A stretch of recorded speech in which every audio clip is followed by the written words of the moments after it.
Katie Books Productions presents Lennie Gray, an audio drama, written, produced, and narrated by Earl Sewell. Previously on Lennie Gray. Willie craned his neck downward and kissed Lennie Gray on the top of her head. "I'll be okay, Mama," Willie said, as he came to accept that he was going to war. "Here." Lennie Gray removed the crucifix that she had on. "Keep this on at all times and pray every day, Willie. And I'll be praying every day for you to come back home safely." Lennie Gray gave Willie another tight hug and then began to sob. "Oh, Lord, why am I suffering like this?"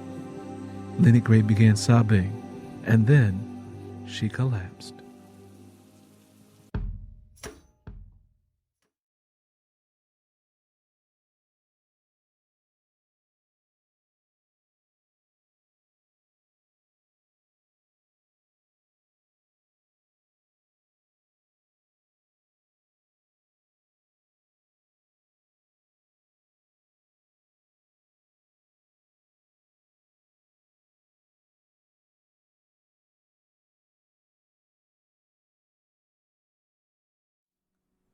Lift every voice and sing till earth and heaven ring. Inside a small wooden church that was at the end of a dirt road, the people of Tallahatchie County were filling the pews wearing their finest clothes that they only wore on Sundays. Little boys and girls hurried down the aisles before parents and grandparents to nab seats adjacent to one of the few church windows. The women wore colorful hats of varying shapes and sizes like crowns. Their tops were for display and to conceal hair that had not been properly maintained. The men, those who owned suits, proudly wore them along with their mud-caked farm boots. Other men dressed as if they'd just come out of the cotton fields from a day of toiling, with a rag hanging from their back pocket and a thin blade of straw between their lips.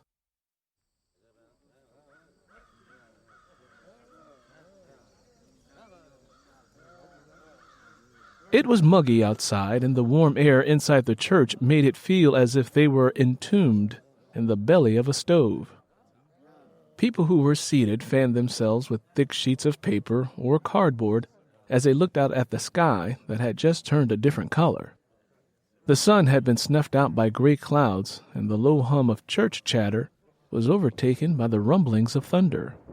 A storm was coming, and with it, the promise of cooler air that would flow through the open church windows and chill the sticky skin of the congregation. Lennie Gray had just stepped inside the church along with her children, Minnie, Roosevelt, Bud, Martha, Leuna, Christine, and 1-year-old Lennie Gray II. Happy that she made it inside before the sky opened up, she walked towards the front of the church and sat on the front pew next to her young grandson, Revel. Her son-in-law, Elmo, was the preacher, and her daughter, Mary, taught Bible lessons. "Hi, Ganny." "Hi, Sugar." Lennie Gray kissed Revel's chubby cheek before she sat next to him. She noticed he wasn't wearing any socks, and the points of his ankle bones were white, and his black shoes were on the wrong feet. "Set your legs up on my lap so I can put your shoes on the right way." Revel did what he was told, and Lennie Gray began tugging at the tight knot in his shoelace. "Good morning, church." Elmo stood at the podium. "That's my daddy." Revel pointed. "Shh, it's not nice to point." No sooner than Lennie Gray was done with Revel, the rain began to fall fast and hard. It didn't take long for the church roof to reveal its imperfections by leaking in several places. "This here leaky roof is the reason I'm asking everyone to give as much as they can to the church building fund," Elmo said, as several church volunteers placed pots and cups on the floor to catch the water. "If folks would be just a little more willing to spend a little less time and money at that juke joint, we would have a better church. I'm sure the Lord would bless everyone who contributes." Elmo held up the Bible as water began to drip down on the podium before him. He looked up at the leaky ceiling and said a prayer for the water to slow down. The storm winds picked up, and water came through the roof in steady streams, soaking all of the pretty hats and dresses that people had spent their hard-earned money on. Several children held their heads up and opened their mouths as wide as the sky in an attempt to catch falling water on the tips of their tongues.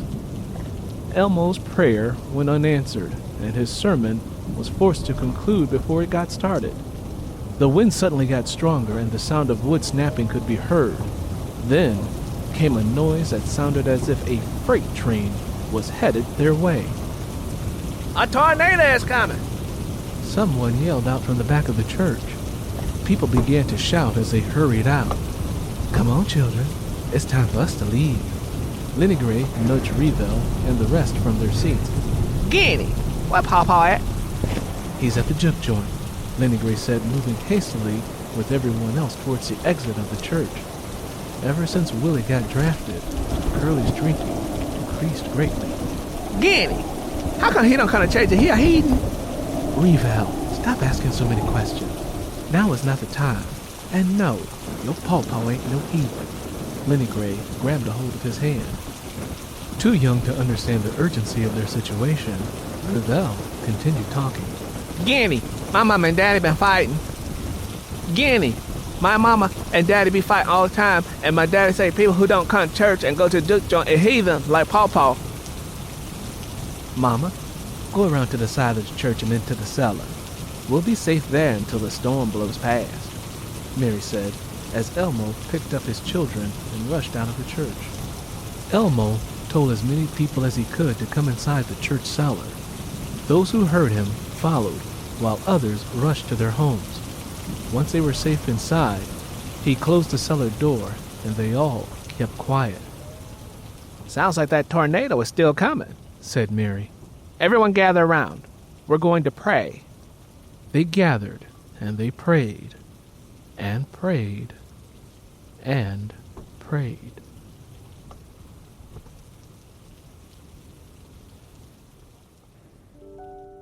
The people of Tallahatchie County were lucky. Their prayers worked, and the tornado lifted back up into the heavens before it reached the church and the homes of its citizens. Once it was safe, Elmo opened up the cellar door and let everyone out so that they could go home. Now that things had calmed down, Lennie Gray's mind traveled back to what Revell had said to her. As she was thinking, her daughter Mary approached her. "If that tornado had come any closer to the church, it would have been reduced to nothing more than planks on the ground. Elmo wants to build a brick church, but we don't know what we have to do to get people to see that the church belongs to them and that we need to build it up again or fix it." "I guess the only thing you can do is pray about it. Ask God to give you a sign so that you can continue to do his good work." Lennie Gray offered the only advice she had, even though it had never worked for her. "We trying, but it ain't easy," Mary said, defeated. "Most people around here are barely getting by. The ones that are doing a little better are afraid that they're going to lose everything they have if they give up any type of money. It's no use in trying. I've been talking to Elmo about leaving Tallahatchie County." Ignoring Mary's last comment, Lennie Gray asked a more probing question. "How are you and Elmo getting along? Y'all okay?" Mary looked at her mother wide-eyed, as if some secret had been discovered. "Why you think something wrong, Mama?" "Just asking." "Is there?" Lennie Gray pried. "We just see things differently is all. Sometimes he thinks I'm too smart for my own good. He thinks like Daddy. He says that I get beside myself too much and that he has to put me in my place. He says that a woman ain't got no right to try to be smarter than a man." "Do he, Lennie Gray didn't want to say the word hit. When Mary didn't answer, she knew that Elmo was. Pray for him, child, like I prayed for your father. The Lord will hear you, Lennie Gray said. Not wanting to allow her mother too much access into her marriage, Mary changed the subject. What was it that Tangy May used to always tell me when I was a little girl? Mary asked. Oh, child, she had a lot of sayings. My memory ain't so good now that I'm getting on up in age. I got gray hair and aching bones now, Lennie Gray admitted. Oh, I miss Tangy May so much. Lennie Gray placed her hand over her heart. That evil Mr. Bettis, Roy, and J.W. broke her spirit. She was never right after what happened to her. How could she? Lennie Gray exhaled the sorrow that was stirring in her heart. Mama, don't get yourself worked up now. I didn't mean to bring up a painful memory. Tangy May's with the Lord now, and I'm sure she's smiling down on us. She was the only real friend I ever had. Lennie Gray felt an ache in her heart that never healed. I know, Mama. I know.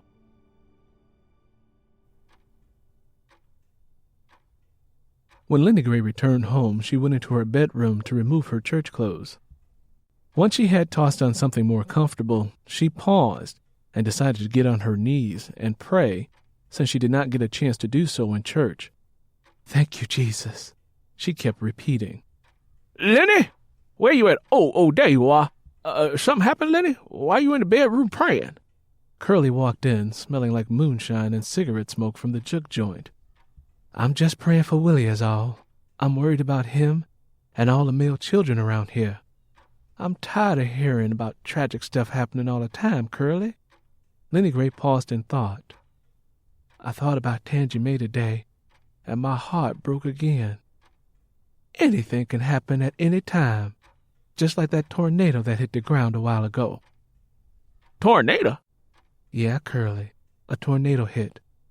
We lucky it was only out in the field and not around the houses. Curly helped Lennie Gray up and said, Well, I'm glad for that, too. You know, what happened to Tangy May was bad.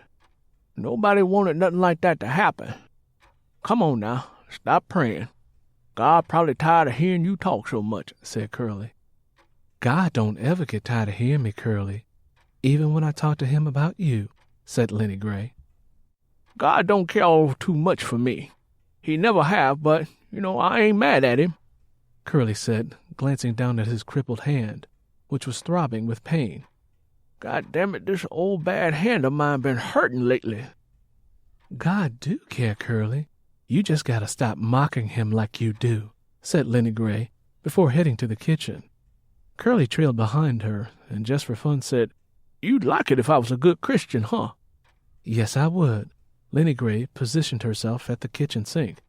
Then just for you, Lennie, I is a good Christian. Curly began mocking God. See, Lord, I'm a good Christian who likes to drink good moonshine. Curly removed a flask and took long, deep gulps that stung as it went down. Stop playing around with the Lord, Curly.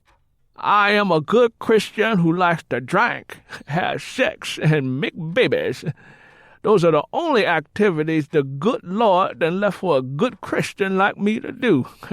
He did say, go forth and be fruitful. I'm just helping him populate the world. Curly laughed until his belly ached. Then he belched loudly.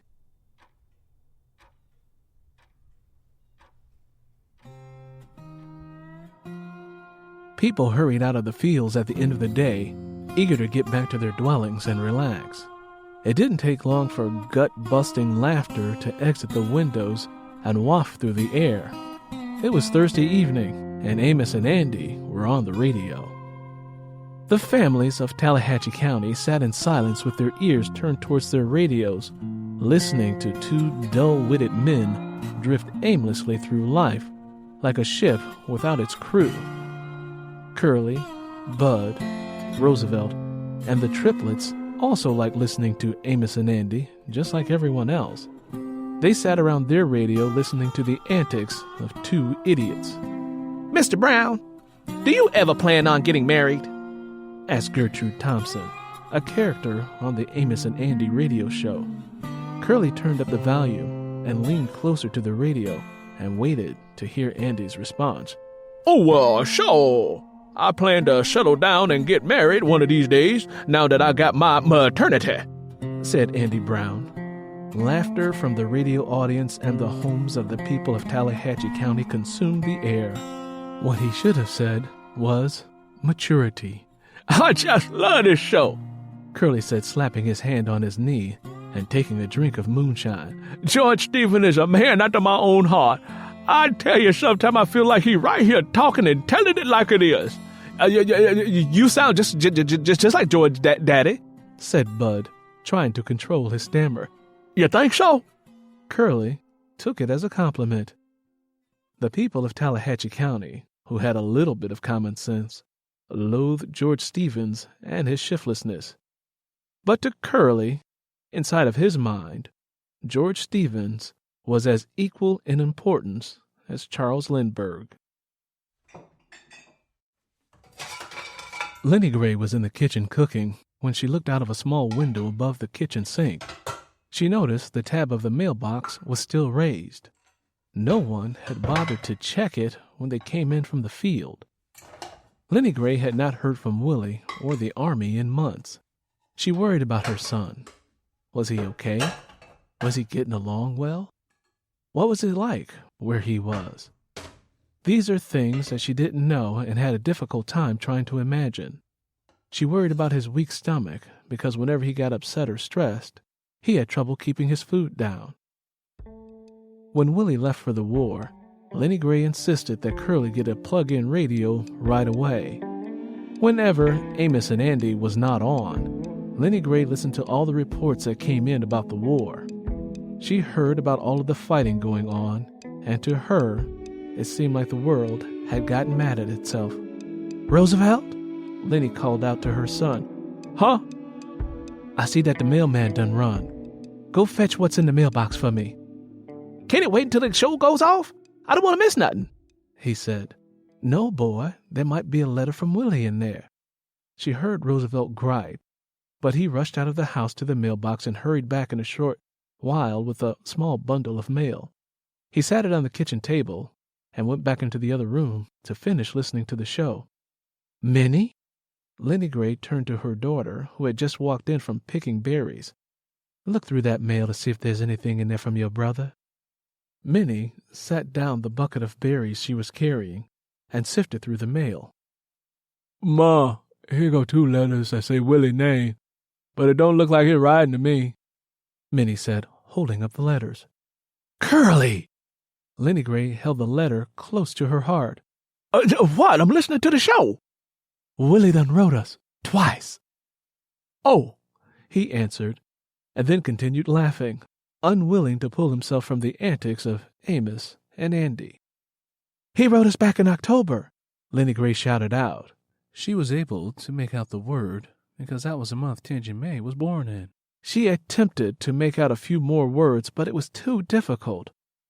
She hadn't studied writing or reading in decades, and neither had any of her school-aged children that were in the house. All of them had only made it to the 2nd grade. In that moment, she felt small because she couldn't read. Over the years, Mary had tried to show her, but with having so many children, working in the field, and worrying about food, she just couldn't find the time to learn. "Bud?" Lennie Gray called out his name. What, Mama?" he said with the same tone of annoyance that his father had. "Run and get your sister Mary. Tell her we got some letters from Willie that I need her to read." Right now while the show is on?" Bud already knew the answer to his question, but held out hope that Lennie Gray would place the necessity of his listening to the show over the need to summon his sister. "Hurry on up and do like I told you," Lennie Gray said. Bud slipped on a pair of Willie's worn-out shoes he'd left behind and rushed out of the house. 40 minutes later, he returned with his older sister, Mary. When Mary walked in, she found her parents sitting at the kitchen table, looking at one of the letters as if it was a strange object with hieroglyphics on it. "Are those the letters?" Mary asked. Yeah, this is them. I can see that he's saying something about you and look like the word Chicago. Curly mentioned, handing one of the letters to her. Lennie Gray scooted closer to Curly and interlaced her fingers with his and waited on edge to hear what Willie had to say. Minnie, Bud, Roosevelt, Martha, Leuna, Christine, and Lennie Gray II joined and listened to Mary read.